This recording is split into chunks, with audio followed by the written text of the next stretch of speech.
Hello you guys. Alright, so today's video I will be combining my March wrap up and April TBR. Reason why? I didn't read a lot of books during the month of March. Before I get into it, y'all, it's April 4th as I'm filming this, and it's my daughter's birthday, my second daughter. Happy birthday, love. I love you. Anyways, and it is stormy outside. Like there's a raging storm outside. I mean, it's spring. I'm not sure why I'm even venting about this because it's Mother Nature and it's Canada. After living in Canada for so many years, why am I surprised that the weather is this moody? Like, I'm literally saying, like, y'all, check this little video right here. See all that snow? All of it blanketing the neighborhood? Yeah, it's spring and winter's coming back. Anyways. Alright you guys, so welcome to my channel. My name is Chilanda and this is Library Without Borders.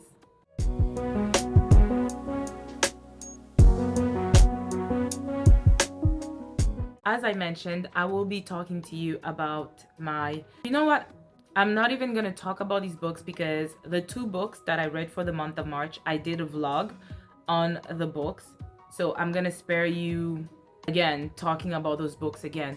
We're just gonna briefly mention them and then move to the books that I want to read for the month of April because that's what we're excited about. Now, I read Moon Witch Spider King by Marlon James. That book, I bought it.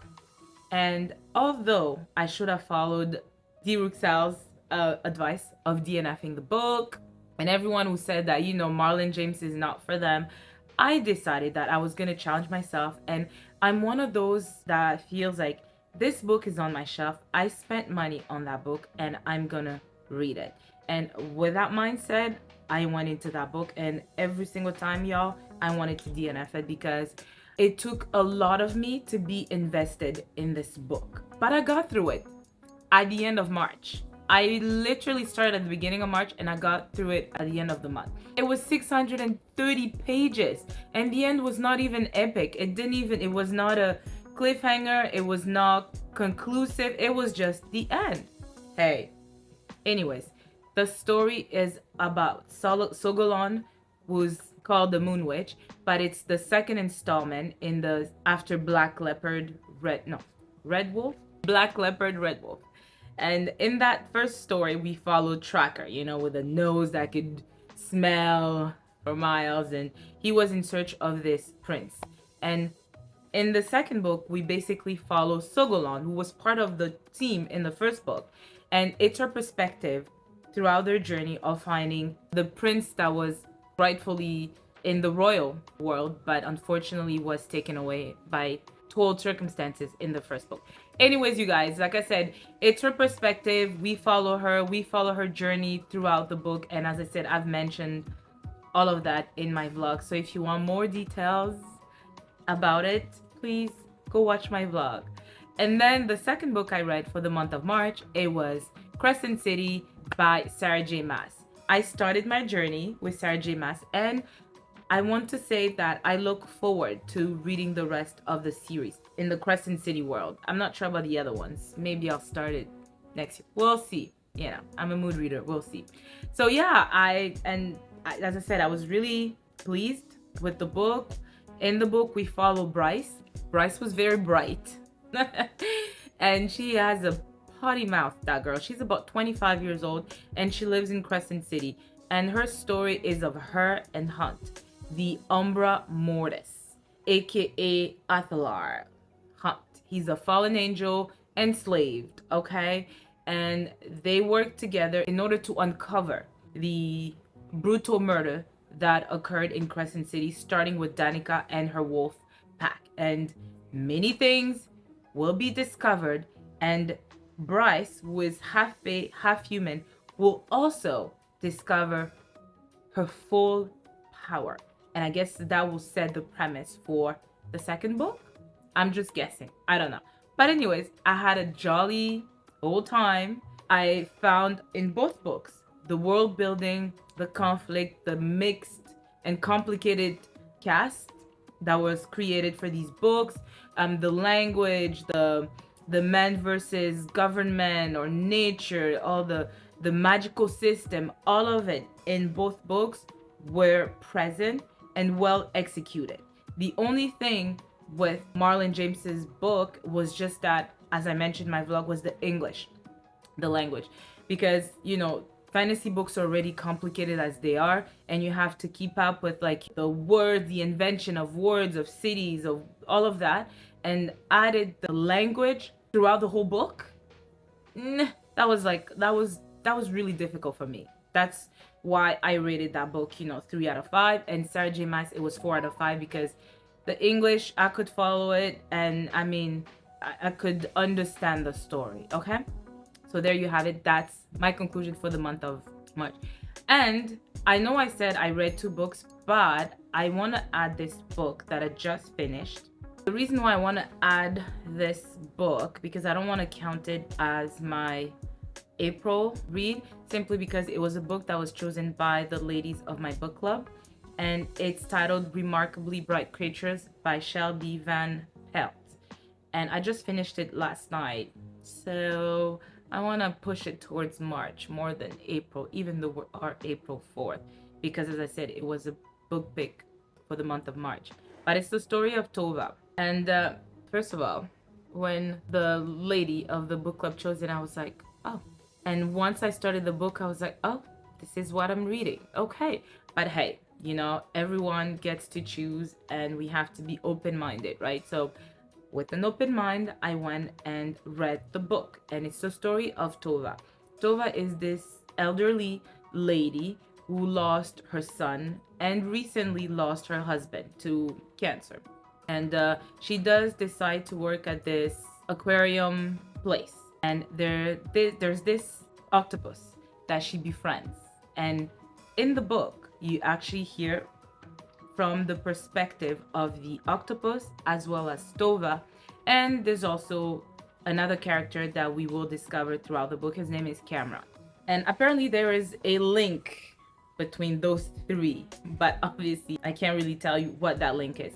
But essentially, she works at that location at night and discovers that this octopus is very intelligent. He's able to leave his aquarium and, I guess, go some places and then come back. So the first night when she discovered that, she was very shocked because she didn't know that this creature could unlock, because it's obviously locked, unlock the aquarium and get out of it. So she decides to keep that secret. And one thing happens is that one day she is cleaning and unfortunately she slips. So she has to take care of her leg. So she takes some days off. While this is happening, we hear from the octopus, and you obviously discover a few facts about the octopus from his perspective. He tells you how he's observing human beings, how human beings can be stupid sometimes, how he has a few days to live, and how he has like more than one heart when human beings have just one heart, and all these things. And then we hear of Cameron. Now, at some point at the beginning, I was a bit confused about Cameron because I wasn't sure if he was related to Tova, because in the story you discover that Tova's son, he's dead, apparently, but we've never found his body. What happened is that they searched for him and then got to this river or lake, and they saw the boat and then some elements that belonged to Eric. I believe that was his son, Eric, and they deducted or concluded from that he had passed on. Okay. Now, Cameron, the story with Cameron is that before he becomes part of Tova's life, he's looking for his dad because his mom abandoned him and it's his aunt who took care of him. That's clear. That need to find out who his father is will take him to Seattle. I think that's where the story takes place. And he goes to Seattle looking for his dad. But while he's there, he borrowed this camping or RV or whatever truck, and it's no longer functioning basically, and he has to live there while he's searching for his dad. So he decides to search for a job and finds this man who suggests that he works at this aquarium location where Tova works, and that's how they will befriend each other and they will finally discover what's the link between Tova and Eric and the octopus. So yeah, it was a story. I didn't really, I read the book. I'm not sure that I will recommend it. It's not really a book that I would choose myself. So based on the story itself and my interest in the story, I will rate this book like a 2.5 out of 5. As I said, I'm not mad at it. I'm not mad at the book. I'm not mad at the fact that I spend this time reading the book, right? But 2.5 out of 5. I'm okay if you don't read the book. But that's it. So those are the 3 books that I read for the month of March. Now, on to the books that I will read for April.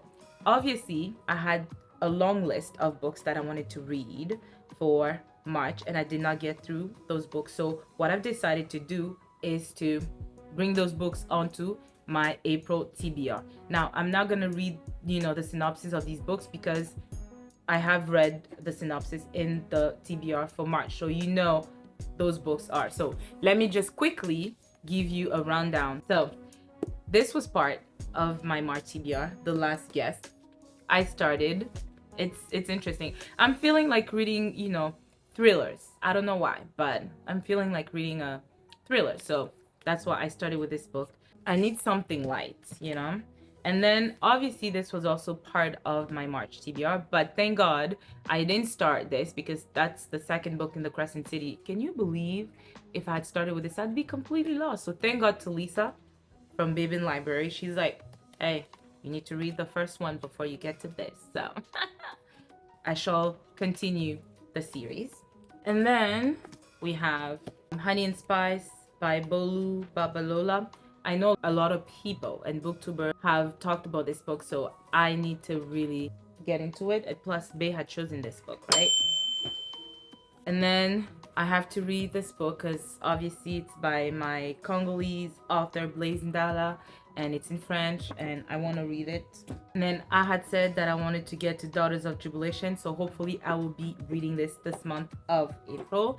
And of course, reading Queen of Exiles by Vanessa Riley. So I'm hoping to get through all these books in the month of April. I also wanted to add 2 more books just in case those books are not enough.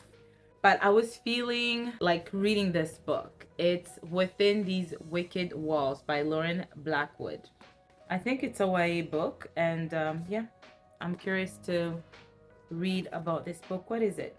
Andromeda is a Diptera, an exorcist hired to cleanse households of the evil eye. Ooh, this is a bit out of my element. She would be hired, that is, if her mentor hadn't thrown her out before she could earn her license. Now her only hope of steady work is to find a patron, a rich, well-connected individual who will vouch for abilities. I swear I looked at the picture and it looked so enticing that I picked it up. I'm not sure that had I read the back, I would have picked it. But when a handsome young hare named Magnus Rochester reaches out to hire her, Andromeda takes the job without question. Never mind that he's rude and demanding and eccentric, that the contract comes with a number of outlandish rules, and that almost a dozen Diptera had quit before her. If Andromeda wants to earn a living, she has no choice.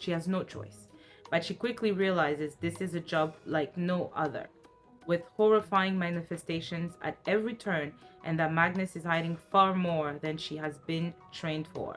Death is the most likely outcome if she stays, and the reason every Diptera before her has quit. Leaving Magnus to live out his curse alone isn't an option because, heaven help her, she's fallen for him. Yeah, I'll keep this for last. We'll see if I'll get through it. Sounds interesting. I also want to read this book. It's by Chigozie Obioma, an orchestra of minorities. I'm feeling the need to read stories set on the African continent, Yeah. Yeah. On the outskirts of Umuahia, Nigeria, a young poultry farmer named Chinonso sees a woman about to jump from a highway bridge. Horrified by her recklessness, Chinonso joins her on the roadside and hurls 2 of his prized chickens into the water below to demonstrate the severity of such a fall. the woman Dali is stopped in her tracks. Bonded by this night on the bridge, Chinonso and Dali fall in love and begin to imagine a life together. When Dali's wealthy family objects to the union because Chinonso is uneducated, he sells most of his possessions to attend a college in Cyprus. That's cute. But when he arrives, he discovers that there is no place at the school for him. He has been utterly duped by the young Nigerian who made the arrangements. Penniless, homeless, and furious at a world that continues to relegate him to the sidelines, Chinonso gets further away from his dream, from Dali, and from the farm he called home. Spanning continents, traversing the earth and cosmic spaces, and narrated by Chi, or guardian spirit, who has lived for hundreds of years. An Orchestra of Minorities is a brilliant contemporary twist on Homer's Odyssey, told in the mythic style of the Igbo literary tradition. Oh, okay. Yeah, I think I want to read this. All right, you guys. So those are the books that I have set myself to read for the month of April. Now, wish me luck because I will need it. But I'm excited. I'm excited for these books. All right, you guys. That's all. I hope you enjoyed this video. Please don't forget to like, comment, subscribe, and share. And I will see you in my next one. Ciao.